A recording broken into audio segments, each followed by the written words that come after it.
This is Nithya Caleb, and you're listening to Food in Canada, the podcast. Hello, everyone. I'm Nithya Caleb, your host and the editor of Food in Canada. Today on the podcast, we have our food safety columnist and industry expert, Dr. Amy Proulx. She is a professor and academic program coordinator for the Culinary Innovation and Food Technology programs at Niagara College in Ontario. Hey, Amy, thanks for joining us today. Delighted to join you. It's always fun to have podcasts and conversations with you. Thanks, Amy. Now I want to jump into the topic of discussion for today. So you recently wrote about, food safety concerns that are linked to foraging of wild foods. Now, first off, explain why are foraged products becoming popular these days, and what are some of the products that are being foraged in Canada? Initially, I thought this is a silly article because it's just a hobby and so many people just enjoy this. Foraging is going out into the woods, into the forest, into the seashore and finding any number of food products. And it has been practiced in Canada since time immemorial by our First Nations and Indigenous and Métis and Inuit communities. Colonists who came have adopted those practices, and it's still a common hobby as well as a way for many people to have a sustainable food system. But it's not just a hobby. There are entire industries in this country, SFCR licensed industries, HACCP licensed industries that are based off of foraging. So the best, perhaps, well-known industry would be the wild blueberry sector, where large fields of wild forest base, wild fenland are cultivated to blueberries, but they are not truly cultivated. It's still a wild space. Another one would be wild mushrooms. And there are entire trades within Northern Canada related to the harvesting of wild mushrooms, collecting to localized central collection points, and then distribution into the rest of the country. Wild rice is another one. One could argue maple syrup, is that a foraged product? And we're also seeing this within the distilled spirit sector, where many distilleries are interested in introducing unique flavors that represent the taste of place. And so these are indeed not just trends that we're seeing on a hobby level. They are ways that many businesses, both small and large, are able to capture the flavors of Canada. Yeah, and I guess that's also in response to consumer demands for new experiences, new tastes and flavors, and an amalgamation of unique flavors within one bite, right? Consumers just don't want sweet or sour. They want a mix, they want crunch, they want sweetness, all in one single bite. And I guess incorporating this also addresses the need, helps make it as local as possible too, offering something unique within Canada. Absolutely. Inevitably, right now, we have had such a resurgence of Canadian identity within the manufactured goods sector as well as the food service sector. People are looking very deliberately for product of Canada, made in Canada, and that is not just reflective of the commodity ingredients, but how can companies have a unique selling proposition through a unique flavor, perhaps that's specifically local to their community? Absolutely. And Amy, but there are certain risks involved, right? Like mushrooms come to my mind. How do you make sure it's the right type of mushroom that you're foraging and that you're buying? So inevitably, people who are collecting mushrooms need to have training. And all of us who are food safety experts know that there's a high level of training, personnel training that's required in any HACCP or any food safety management system. And so making sure that all of the workers that are involved are going to have the sufficient training to first do that identification within the field, and then perhaps a quality control check on receipt to make sure that there are trained personnel who are then doing the observation of that product within the centralized gathering point. Now, where we start to see this become really challenging is not so much in the manufactured goods sector, but in the restaurant sector. And I wrote this article in Food in Canada, which I didn't expect the the outturn, but so many public health inspectors wrote to me saying this has been a problem where chefs in the restaurant sector will go Hmm. out and harvest things, just go out to the field, harvest whatever they find. And there aren't the level of quality control checks that would be Yeah. seen in much of the manufactured goods sector, especially within SFCR or other HACCP certified facilities. So these chefs are going out picking product, and then the public health inspectors are drastically concerned because there is no aspect of knowledge keeping or expert advice. Now, Hmm. are some of these chefs experts? Absolutely. But many chefs are just going out saying, well, this is now trendy. This is Hmm. now, this is now something that we've seen online or on YouTube. And let's go try it out and put a limited time offer onto our menus. And Hmm. not necessarily having the requisite experience, mentorship, or facilitation with knowledge keepers or experts to be able to do that identification. One thing that's tempting right now is everyone's walking around with a cell phone, and there are so many AI-based apps. Google Lens is perhaps one of the most common, but there's another one called iNaturalist, and they're using photographic imagery to do identification. And I just happen to have been trained by my grandparents in foraging and have done it for more than 40 years. And I know what I'm looking for. And it was through really strong mentorship from my grandparents that I know what to look for. I walk out there with this and it misidentifies things all the time. How much can they identify, right? I mean, these plants have been growing here on these lands for ages and ages, and there are so many varieties as well. So to expect an AI tool to correctly identify and completely rely on that would be a risky business. Inevitably, there's some plants, there's some fungi that are easier to identify than others. But when we're thinking about the the industrial, the sectoral responsibility that we have as professionals, Mm. it really puts a heavy burden of liability on us to make sure that our identification is done absolutely correctly every single time. That would be the first layer of food safety, in that there are many plants that are lookalikes that could potentially be toxic, and that we don't want to have the misidentification element. Another element would be we're out in the field, it's dirty, there's lots of potential for cross contamination out there. And so things like harvesting of plants from swamplands, from wetlands, where the potential for pathogenic bacteria, the potential for some of the different microorganisms is there. And are we applying appropriate processing steps to eliminate those bacteria prior to use? So, for example, if we're drying mushrooms, is there a kill step sufficient for the elimination of organisms like salmonella during a dehydration step? Because oftentimes those dried mushrooms could be turned into powders and applied directly to a food product without an additional cook step. Making sure that we are going through appropriate practices such as that.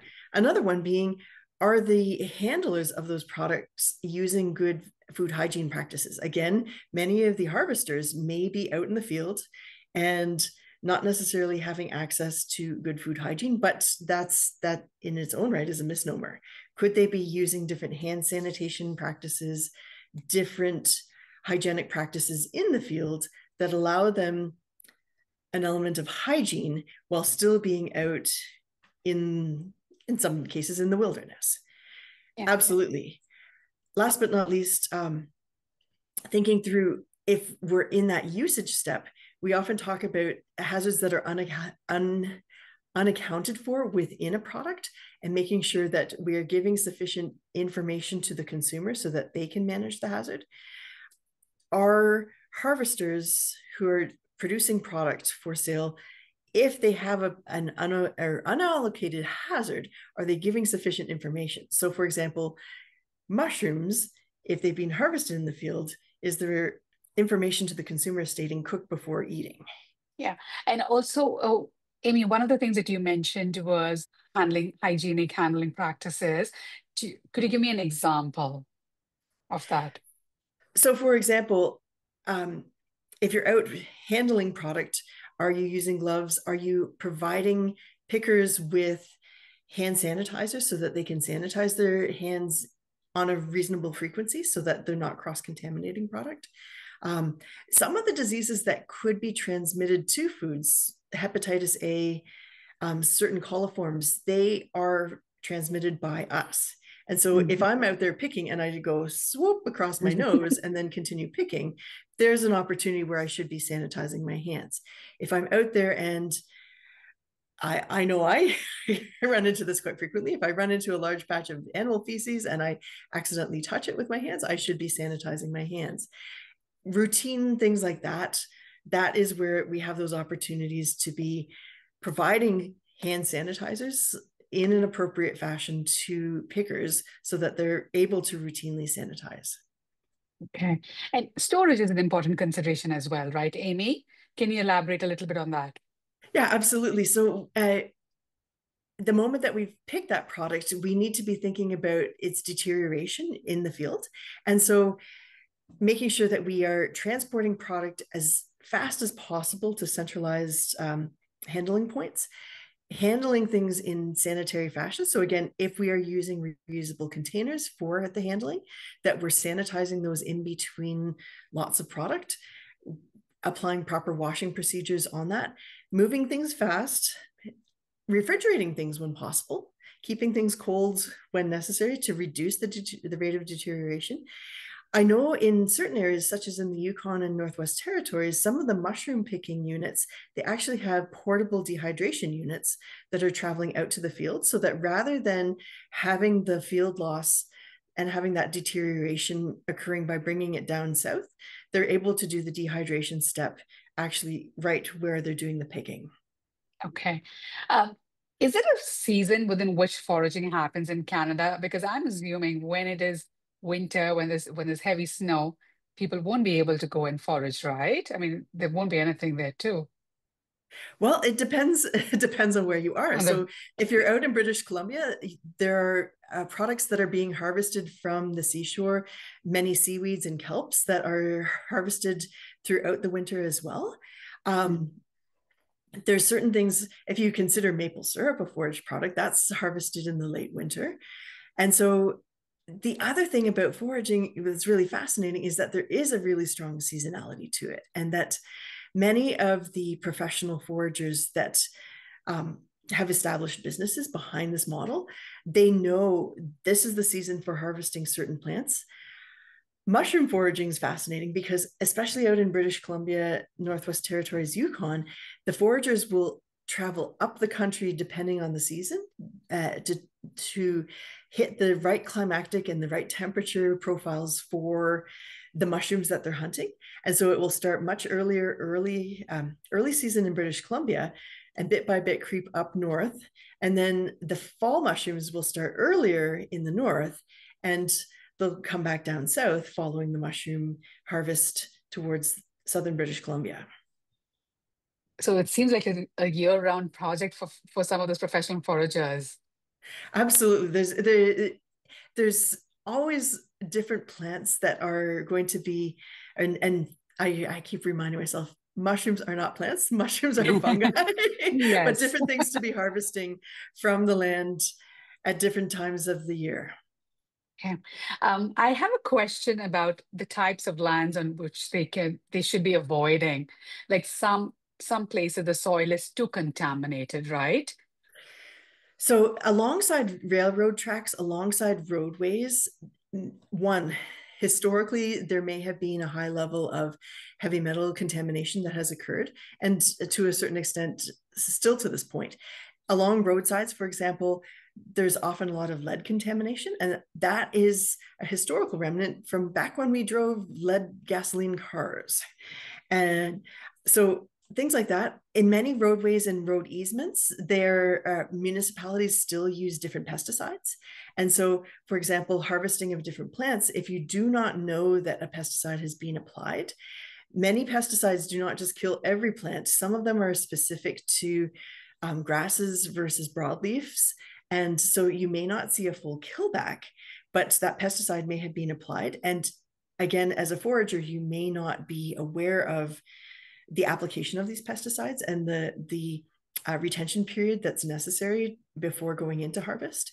So I always recommend don't harvest off of roadways, don't harvest off of railroad tracks, don't harvest off of high traffic areas, because again, that potential for just industrial cross contamination is reasonably high. Yeah. I can't imagine anyone foraging near landfills because I don't think there would be anything growing there, but that would be a concern as well, wouldn't that? Indeed. Any Yeah. sort of industrial contamination. So, is there the potential of blow off from industrial processing of some sort? Landfills, roadways. Roadways are common because they're access points and people Yeah. aren't necessarily needing to hike in very hard to be able to start to do their foraging. Yeah. So when someone is interacting with foraging products, be it at a restaurant or any other food service outlet or even CPG manufacturers, what are some of the concerns? What are some of the things that they should be looking for and making sure they're checked off before they bring in the product? So inevitably good identification, good handling practices within the field. The other one that has come up a number of times, and I've seen this with distilleries and breweries in particular, making sure that the toxicology is not just based off of circumstantial stories, but that it's based off of the current understanding of the science. So, for example, I was working with a brewery a few years ago on a series of beers made with foraged ingredients. And we made a beer with spruce tips, which was delightful, a beer with sumac, a beer with dandelions.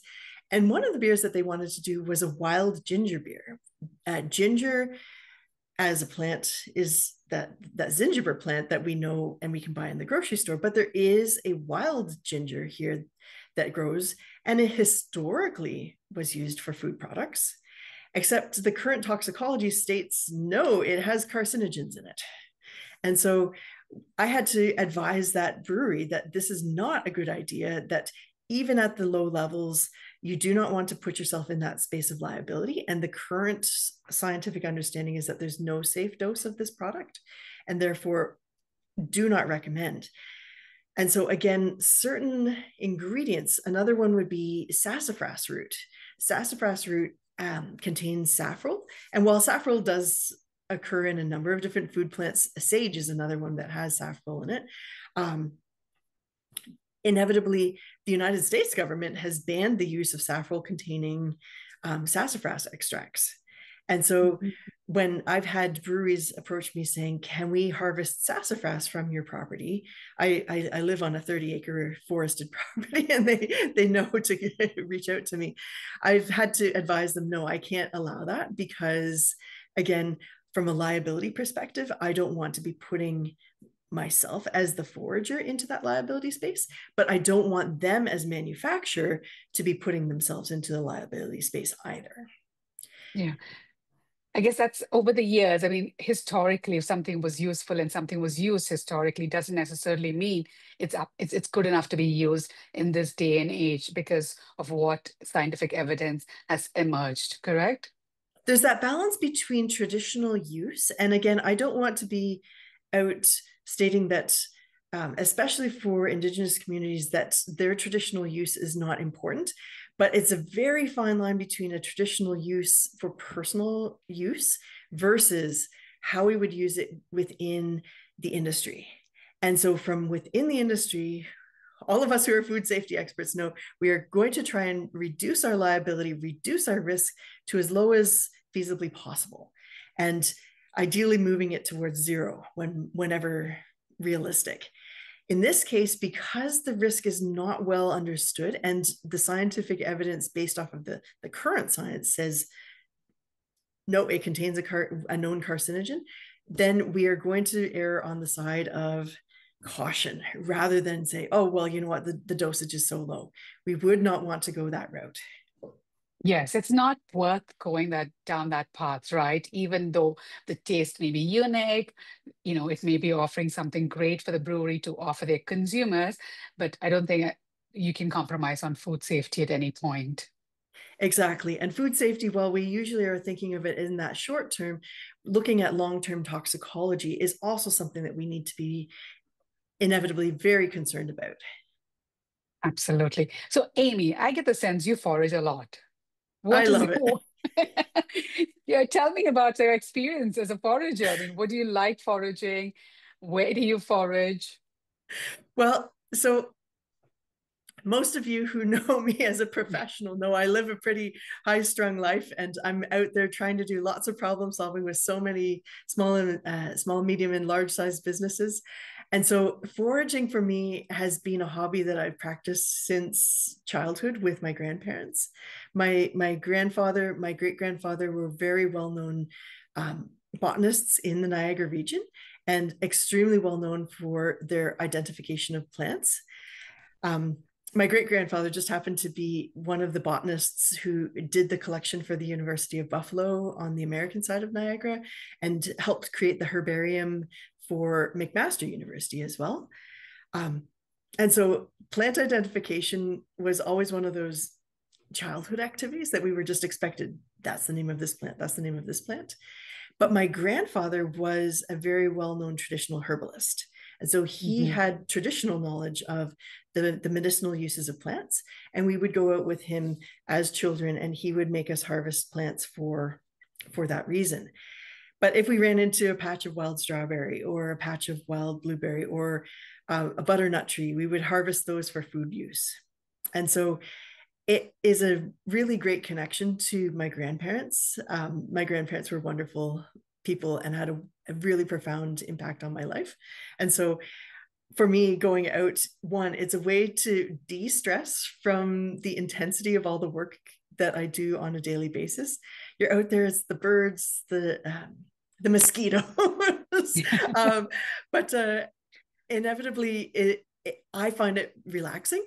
But as I've gotten to know so many small businesses in the Niagara food scene, especially on the culinary side and on the alcohol business side, they've got to know that I'm a forager, and then they will come out and do different foraging programs with me. And we have a lot of fun with it. Inevitably, I'm always using this cautionary risk-based language with them, stating, I'm out Yes. here with you and I can help you identify some really easy to identify products. For example, staghorn sumac, that one you can see a mile away. Those Mhm. bright red cones are edible. You can harvest them. Right now we're towards the back end of the harvest season for it, but you can harvest those cones. You can grind them gently in a blender and remove the hard seeds. And then you can use that as a spice mix, but you can also use the berries for coloring beverages. It's got a bright red vibrancy and a lot of great anthocyanins. Some plants, because there's the potential for lookalikes, I'm always using a cautionary statement. Go with someone who has a strong level of experience to help you with these identifications. Yeah, that makes sense, and that's useful as well. What are some of the things that are great to forage in fall in the Niagara region? So the property that I live on used to be a Christmas tree farm.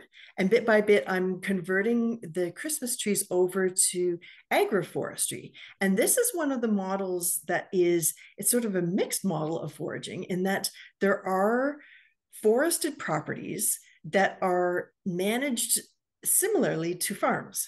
So, for Mhm. example, shiitake mushrooms are often grown this way on forested properties where the farm owners will have logs and they'll propagate them out with mushrooms, and then they can state that they're wild harvested, but they're done in agroforestry. So because we were a Christmas tree property, we have a lot of wild mushrooms that are, the term is ectomycorrhizal.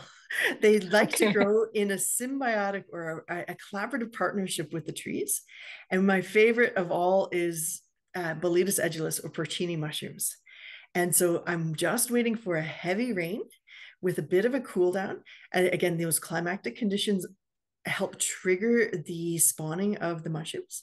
So if we get a really heavy rain one day and a drop of temperature to the mid-teens, that's when we're going to see perfect conditions for the porcini mushrooms to start coming out. But I've been harvesting some rusula mushrooms and some oyster mushrooms recently. I do harvest sumac and use it as a spice mix. What else do I harvest? I happen to know where there's sweetgrass growing on our property, and so Mm. I do a last harvest of sweetgrass right around now. And that has really, really interesting aromatic properties. And it's actually being used by a number of food companies. Chapman's Ice Cream, for example, used sweetgrass as a limited time offer program for a collaboration with one of the Indigenous chefs in Central Ontario. And it was a really fascinating product that one of our largest ice cream companies had done using foraged product. That's lovely to hear. I asked about Niagara region because you're from that region, Amy, but I am sure as you go across this vast country, there are other products that can be foraged as well, right? But I asked about Niagara because you live out there and you know that land so familiar. You're familiar with that place. You go ahead. One of my favorites. So as I mentioned, we are in an agroforestry property, and so there are a number of growers down in the Niagara region that are looking at some of the traditional tree species. So pawpaw trees are one, and American persimmon is another. And so Mhm. these are able to grow in the Niagara region. We are the climactic zone that we're in is USDA 7B.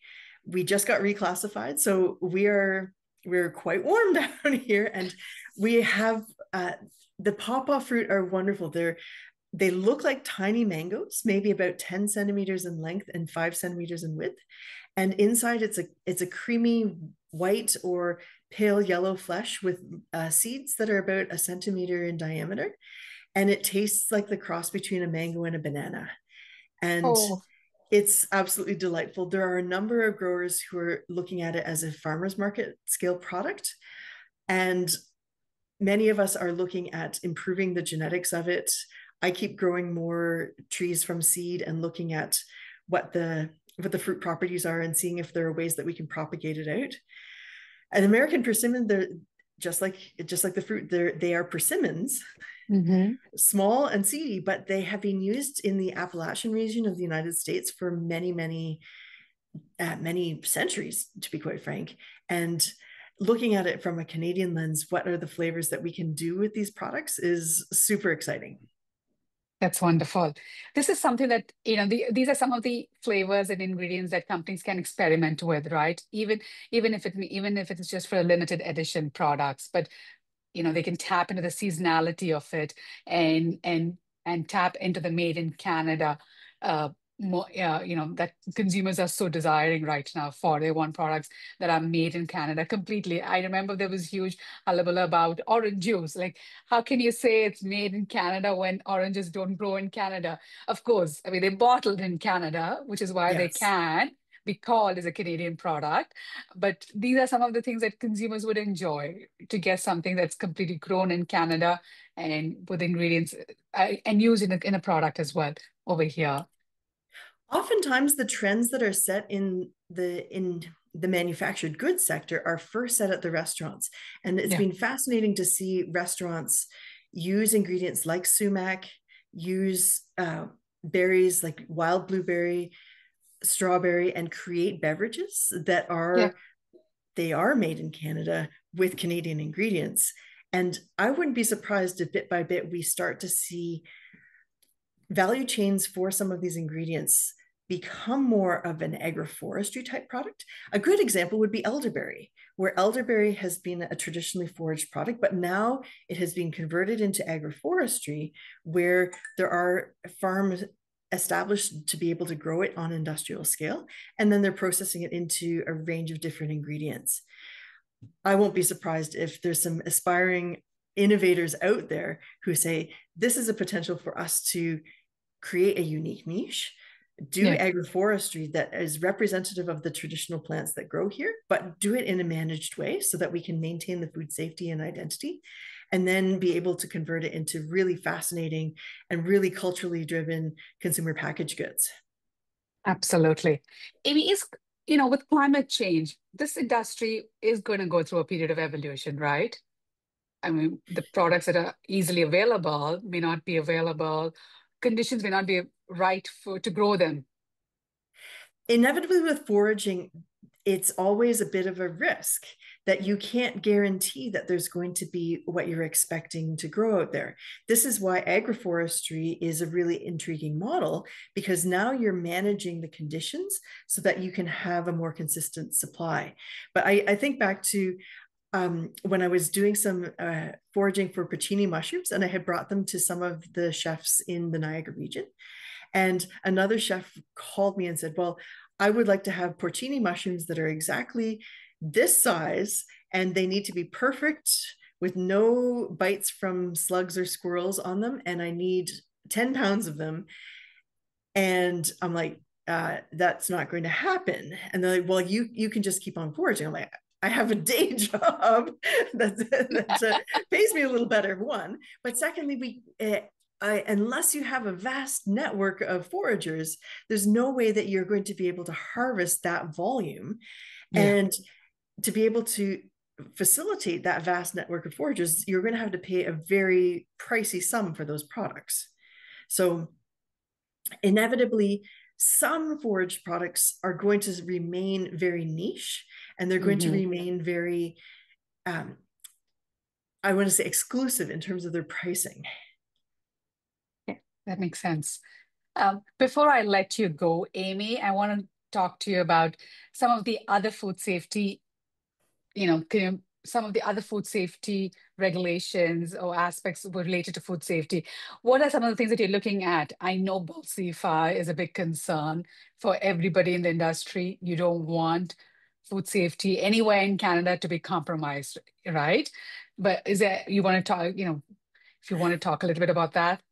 Sure, Bill C-5 so when the Carney Liberal government came into place, they said one of their goals was to reduce interprovincial barriers of trade. And one of the barriers that we do have is for small scale food processors who are provincially licensed with their food safety plans to be able to do trade across provincial boundaries.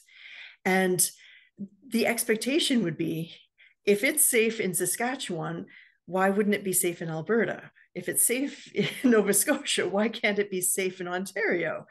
And so I would not be surprised in the next 12 to 18 months if Bill C-5 goes ahead and we do see this strong push. Inevitably, the federal government is pushing this direction, that we start to see much more harmonization of provincial level inspection requirements, much more harmonization so that small producers are able to trade across provincial boundaries. I don't see this changing small producers' ability to sell outside of the country, because that's still going to be SFCR licensing. But that in its own right raises an intriguing question. Does it make sense, instead of trying to harmonize all these provincial rules, and I'm forecasting here, but not, I don't have a magic crystal ball, would it make sense instead to have SFCR become something that could be used at different scales of business? Because SFCR and its foundation in preventive control is the exact same foundation that pretty much all of the provincial inspection Yeah. systems are using. And so, does it make sense for us to have a national conversation about harmonizing how we do food safety so that we are not creating these interprovincial barriers, but instead we're allowing for the safe food that's being produced in PEI to be sold to Alberta by small producers without setting up all of these regulatory barriers? We want to have good barriers that prevent people from getting sick, prevent liability to businesses, and prevent any risk of reputation to our good food safety. But if it's safe out there, why is it not safe in another province? Absolutely. And I can imagine industry people would welcome something like that because it's less paperwork for them, right? Less bureaucratic burden on them, on these plants as well. Well, inevitably, there's always that question. People say writing a food safety plan is a burden. And there are many private organizations, governments have been providing a lot of guidance in this space. There are educators like myself trying to do a lot of public education to support the growth of small businesses. And there are sector councils like Food Processing Skills Canada that are providing micro-credentials to help small businesses through that regulatory burden. But again, I often see it from a small business perspective. Again, much of the work that I do is advocating and supporting small business in food safety. If they are first starting out, let's say it was a restaurant who wanted to commercialize a product and put it into a packaged goods stream at a very small scale, they can do it with their municipal public health unit under their restaurant license. But if they get to a certain point, and then they may be required to have a provincial license. And depending on the commodity, they may be required to have a preventive control program, but under a provincial license. So for example, a small scale dairy processing.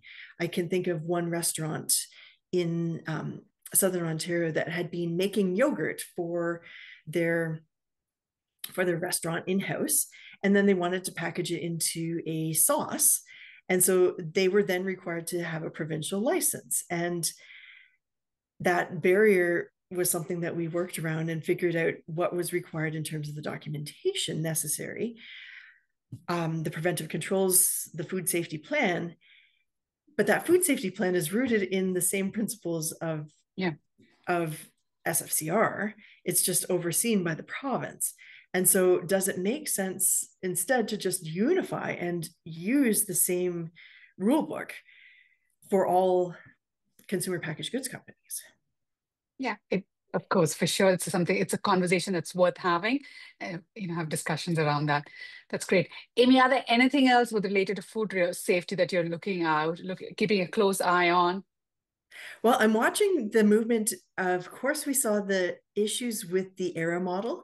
I have written about this in Food and Canada magazine, that the ERA model had some gaps. Inevitably, I'm waiting to see if there's going to be reporting on this, but what we need to do within these large risk assessment based models is have a lot of fulsome conversations with people on the ground. When we hear about experts, I love my experts at different universities, and they're great, but how many of those experts at universities go out into the plants all the time and see how the plants are actually functioning? I think about my own experience. When I first started my food safety career, I had been working as a researcher. I had a PhD, no less, and I thought I knew everything. And I walk out into the plant, and the people in the plant gave me a schooling. This is how things actually function. And all of your PhD stuff, it's not the reality of how things are really, really working. And that level of wake-up call is really important, that the academia not just be living in their ivory towers and thinking, well, I've written all these research papers, but go out and live the experience, see what happens in the manufacturing plants, see their constraints from the eyes of the workers. And that may shift exactly how you perceive risk assessment. So yeah, I think it's going to be interesting to make sure that there's a really fulsome approach to that risk assessment. Absolutely, Amy. And I think there are conversations. I haven't really heard much from CFIA on that front. Well, hopefully we'll hear more as they try to modernize their rules and regulations. I mean, that's a project that's been ongoing for years now. So this should probably come up as well, along with the rest of the modernization package that they're working on. Always the opportunity for modernization. We see some interesting scenarios out of the United States as well. One, I think there's going to be a big movement in terms of the availability for companies to use many of the different synthetic additives and preservatives. And what we often see in the United States is going to be following in our own regulatory environment. I think companies are going to jump on that already. But the moment that we start to remove many of the different synthetic preservatives, especially, is that going to become a food safety risk? We were looking at, in one of the classes that I teach, we were looking at some of the grocery retail clean label lists, and many ingredients that for me, as someone who has a chemistry background, would think this is not an issue or a concern. These were ingredients that were on that list. And much of what we're seeing in the United States is not based off of science. It's not based off of authenticated toxicology. It's based off of blog and meme culture, where perceptions, right? Different government leaders are out there saying, well, this is something that we feel is risky based off of blogs, based off of the opinions of a few social media celebrities, and not based off of science and technology and actual toxicology. And so it's mildly concerning for me when I see ingredients like sodium diacetate, which is just a modified vinegar. We can use vinegar, and if we put vinegar on the label, that would not be a problem. Sodium diacetate was a game changer for the processed meat industry after the Listeria crisis. And really all it is that they're taking vinegar and buffering it so that it is not quite as acidic and is not quite as pungent, but it's still based off of vinegar. And the chemistry is foundationally really not that drastically different, but I'm seeing it showing up on the retail lists as banned ingredients.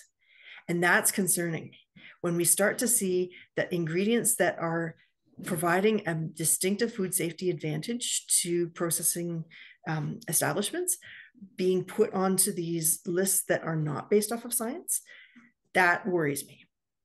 And Amy, these grocery lists are not a Canadian grocery lists or US grocery lists? So some of them are retailers that are in Canada. Okay. Well, I guess it's another fight for the industry then. Just come there in a moment for some additional education, I guess, because certain ingredients, and I like the CFI approach. They measured, they're not. I mean, we kind of are. Our standards are closely aligned with the US, but I like how CFI is and Health Canada are waiting and taking a measured approach, even though popular opinion might be shifting toward what's happening in the US. So hopefully our industry can continue doing the education and raising awareness about how important these ingredients are. We have seen reactionary approaches when there are different statements made. So, for example, the aspartame statement that happened with the International Association for, what is it? IARC. IARC, yes. IARC, and I'm going to mess up the acronym. But when they made their announcement about aspartame, we saw a scrambling within the consumer packaged goods organization saying, let's get rid of aspartame. But when everything calmed down, the toxicology had not substantially changed. What had changed was people's understanding of the interpretation by IARC, that they shifted it very, very slightly towards there is some information, but that information is coming from very, very few and limited resources.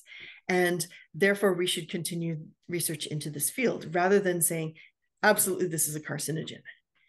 Yeah, absolutely. Yes. There's lots and lots of information and things to be monitoring on the food safety as always, Amy. And we appreciate you keeping a tab on all of that for us. Thank you so much. I enjoy writing for Food in Canada, and it's been a real delight working with you over the years. This has been Food in Canada, the podcast. Visit foodincanada.com for more episodes.